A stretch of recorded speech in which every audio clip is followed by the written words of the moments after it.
go back a step, he obviously had to be involved in politics earlier, though. And the reason for that, I don't know if you've read the book Underboss. Have you ever read that? No. It's worthwhile. It talks about the not just Capone and the syndicate, but the other elements that were integrally involved in that whole thing, including the political activity, and basically how they took over, how they were the brains behind a lot of what the Capone people were doing, and they took over Las Vegas and took over the Democratic Party in California. It's quite a book. Well, in any event, one of the things it says in there is that the only office that was critically important to the syndicate was the state's attorney's office. Well, when I read that a couple of years ago, that set off bells for what I had been told growing up. And that was that my Uncle Matt, who had been a war hero and who was a very respected judge, had been slated by the Democratic Party in 1930 to run for state's attorney. I was told he was offered a third of the slot machines in Cook County and told them what they could do with the slot machines. The syndicate and Cermak were very close. Mm-hmm. They got Cermak to dump him from the ticket, so Cermak dumps my Uncle Matt. So my father was involved with my Uncle Matt in that 1930 election. My uncle lost by 11,000 on paper in 1930, which means he probably won by $750,000. I was kidding. But when I was growing up and I hear them talking about the stories and things, it was said to have been the roughest and bloodiest election, that was ever held. And then when I read the book about the Capone and how critical that office was, well, the guy that they put on the ticket to replace my uncle was Tom Courtney. And Tom Courtney's right-hand guy, his bagman, was Tubbo Gilbert, who in the Kefauver hearings was the world's richest police captain. Okay, and that's the election my uncle lost by 11,000. Yeah. So you can see what the relationship. And the river wards probably has something to do with that. Well, the whole thing, yeah. West side. Sure, there's no question about it. But it was brought, and a lot of the suburban areas they controlled, Sure. But there was, there was no U.S. attorney in those days. I mean, if you think back, there was only one prosecutor, and that's the state's attorney. Right. So if you had the state's attorney, you're gambling or whatever else you were doing, you didn't have a problem. So that was why that office was so important to him. So in any event, that's how my dad started. And then when Ray Dermalski, the son of Paul Dermalski, became city treasurer in 1940, Mr. Dermalski Sr. asked my dad to go over with him as his deputy, so he became deputy city treasurer. In 1941, Ray Dermalski was a commander in the Naval Reserve. My dad was a very bad diabetic, and that's what he died of at 57 years later. So he couldn't be drafted. He wasn't drafted. So on a handshake, they shook hands, and the agreement was that if Ray lived through World War II, when he came back, that in the meantime my dad would be the acting city treasurer, and when he came back, that he would become city treasurer again, and my dad would go back to being deputy city treasurer. They shook hands. 5 years later, Ray Dermalski walked in the door. My dad stood up. They shook hands, and that's exactly what happened. Now, politics today, and you've known it in between. Can you imagine a 5-year handshake promise? Very honorable, patriotic thing to do. Not only that, but they couldn't hold an election because of the cost. They didn't, with the cost of a citywide election for just one office, didn't make any sense. So they didn't want to do that. On the other hand, Hodes was the corporation counsel, and he wrote an opinion saying that if my dad wasn't bonded, that my dad couldn't be bonded, and the city couldn't be bonded because my dad hadn't been elected, okay? While the cost was the reason they didn't do it, still the effect of it was no bond, either for my dad or for the city. the senior bankers, according to this article that I read, got together and they knew my dad from his years as deputy city treasurer and his integrity and his ethics, and they agreed to allow him to serve without bond for the war years, and the city to go without a bond during the war years based on his service.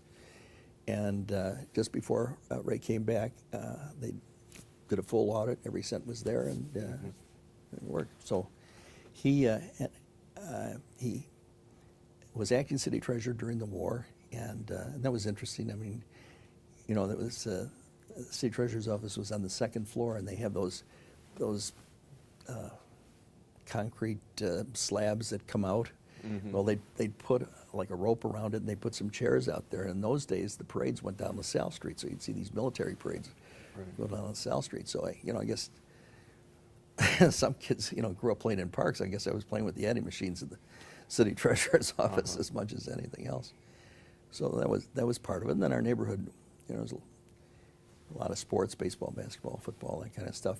My dad stayed in the city treasurer's office when Morris B. Sachs, remember when in the fight with Kennelly, they dumped, Sachs lost in the primary.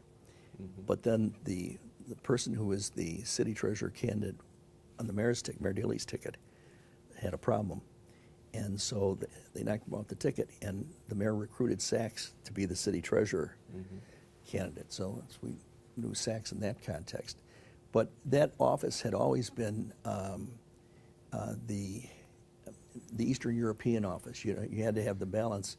Right. The 3 offices, and there would usually be one Irish Catholic, somebody from the Polish or Lithuanian community or what have you. And then the third one might be from the Jewish community, it might be from whatever community, but it was never 2 of the same thing. So that was my dad's career. And as I said, he couldn't run for city treasurer with Mayor Kennelly, or with Mayor Daley for that reason, in 1955. That, of course, was the fight to determine control of the city and the party for the next 50 years. Kennelly asked him to run for alderman in the 49th Ward, our ward. Keenan was the committeeman in our ward. And my dad had been involved there for a long time. Mayor Daley was his friend, but when he talked to Mayor Daley said, well, we don't have anything, but we'll take care of you. And I remember my dad telling my mom that he said, I've done all these things, and city treasurer and everything, and I don't want to be taken care of. I mean, not at this point in my life. And so he ran. So he was one of the 3 guys that was elected. And then Lane was one of the guys that, George Lane was one of the guys my father beat. And there was 5 candidates. And then at the end of the 4 years, when it was time for my dad to run for re-election, Lane got him up in front of there was a precinct captain's meeting. So I guess Lane called on him, and started questioning him in front of the captains about his health and whether he was capable of running for, doing the job and this and that. And which is, a disgraceful thing to do. Well, I was at Georgetown at that time, so I didn't know about it till I came home. Well, the Sunday after he did that, the Saturday after he did that, I went with my dad to the ward office, and I saw Lane sort of performing with some of the hangers-on, or for the benefit of some of the hangers-on. And I wanted, yeah. You can imagine what I wanted to do, but that would embarrass my father. So the next day is Sunday, so my father has Lane come over to the house. Well, in the old houses, Gary, you know how there's a couple of stairs, and then the stairway goes up this way, and then it goes up that way? Right. And there's a little landing here. Well, when we were kids, if we get banished from the living room, we wanted to know what was going on, you sit there. Right. So my brother and I are there. So in comes in to see my father. And now my dad is almost blind and is very sick. And my dad said, listen, you blank, blank, blank, blank. He said, I kicked your ass once before. And if you ever try and embarrass me or disgrace me or anybody in my family in public again, I'll run against you for every office that you ever even think about running. I'll kick your, you know, and I'm up there going, yes, yeah, you know, I mean, so Lane leaves, okay.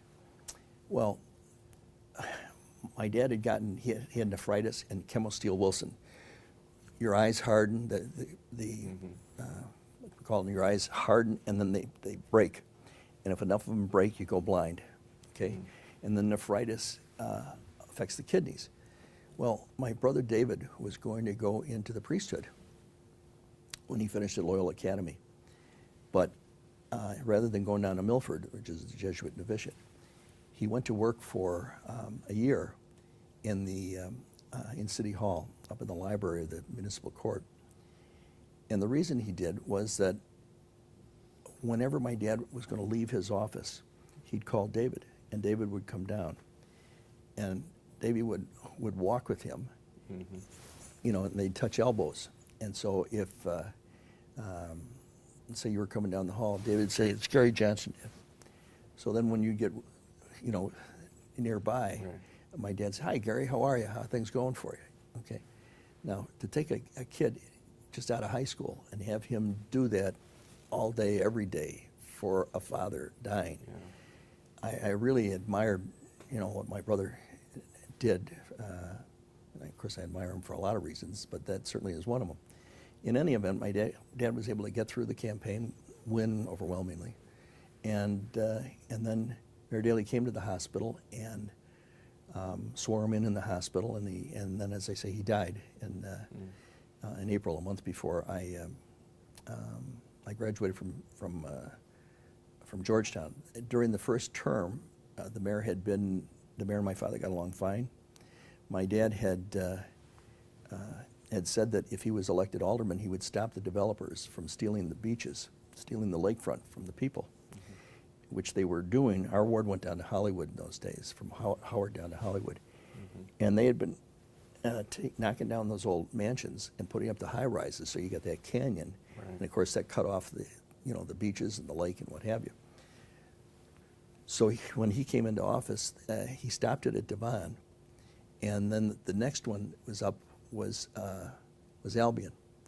And from what I read in that same book that I mentioned to you, Colonel Arby was the guy behind or was the lawyer for the people at Albion, and my father stopped that. And there never has been a high-rise built north of Devon, with the exception of one for the university for a dormitory, which wasn't on the lakefront. And that's why you're able to go from beach to beach, the length of of that area up to the end of the city. So he made a real contribution that way, and in a lot of other ways. During the time he was alderman, he and the mayor, got along fine, and that led to the mayor and when my dad died, having the conversations with my mom and what have you that we talked about earlier.